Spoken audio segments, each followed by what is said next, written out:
So it's this time of year where trees start losing their leaves. And did you know the leaves can actually benefit the garden in many different ways? Due to what they are, leaves, they're very easy to break down, so they're much more easier to add nutrients into the garden. If you compare it to something like this, which is a big old log, this would take years and years to add nutrients into the ground. So that's why using leaves like this are easier to add nutrients to the garden quicker. So that's why we're going to use them. A good example of this is the ground on the woods in England. Most of it is just dead leaves on the floor.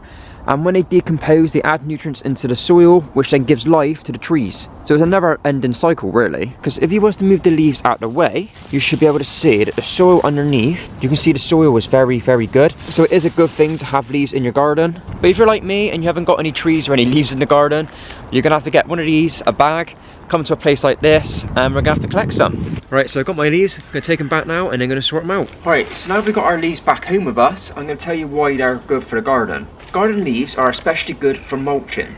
When you've got garden beds like this, it's very good to put the leaves on top to act like a mulch.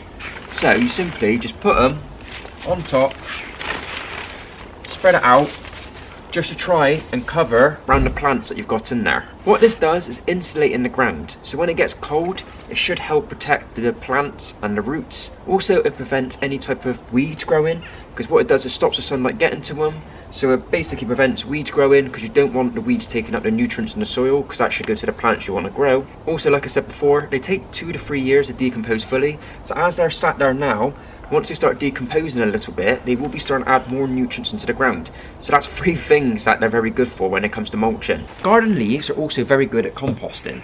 I've got a compost tumbler, but if you've got a compost area or a compost bin, they're very good for that as well. No matter how you use them in the composting, they're going to help it improve it. Basically, these leaves here are considered a brown when it comes to composting.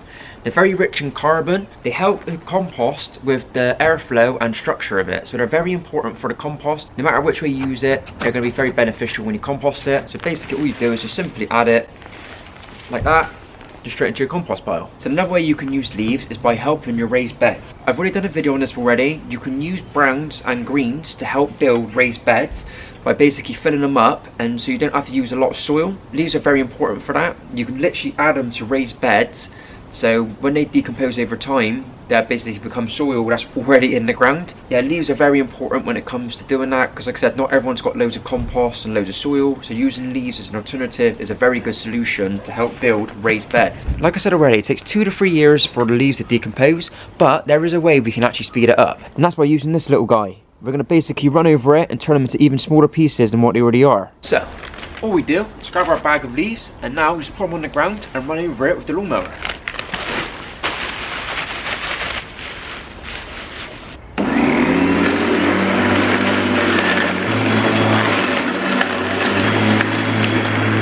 Right, so now they're cut even smaller. But if you're still not happy with the size they are, you can go smaller.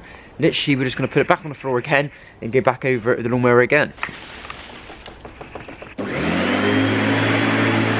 This is what it looks like now, and this is what we want. The leaves are no more, and they're chopped up into tiny little pieces, but that is what we want. The reason why we want them to look like this is because it's going to half the decomposing time of the leaves, or even more actually. Because they're so small, they'll decompose so much more quicker. So if I was to put it into my compost tumbler now, instead of the leaves I've already put in there, these ones will decompose quicker and add nutrients to the compost sooner. You can still mulch with this stuff. It's not going to be as effective, but it will decompose faster, adding more nutrients into the ground. And the same again when it comes to the layer method, when you want to add it into your raised garden beds. This will also benefit because it will decompose a lot quicker, which is obviously an added step to lawnmower the leaves first before using it. Now we've got into little pieces, there's also another way we can use it as well. So this pot here, I was using last year to grow tomato plants in, and what's happened is the soil at the moment has got no nutrients in it. The tomato plant has used it all, and if I want to reuse this again next year, I'll either have to put it into my compost heap or add some topsoil to it. But there is a way we can add the leaves into it. Because now we've got our freshly chopped up leaves, these should decompose a lot quicker. So what we can do is mix it with our already made compost, and that should help boost up the nutrients ready for next season. So that's what it looks like. Literally all I've done was just mixed in the cut up leaves with the compost. So over the winter now, that should in theory start breaking down, and then come the spring or summer, I should be able to reuse this again to be able to grow more tomato plants. So yeah, that was just a simple video on how you can use garden leaves in your garden to help basically improve it.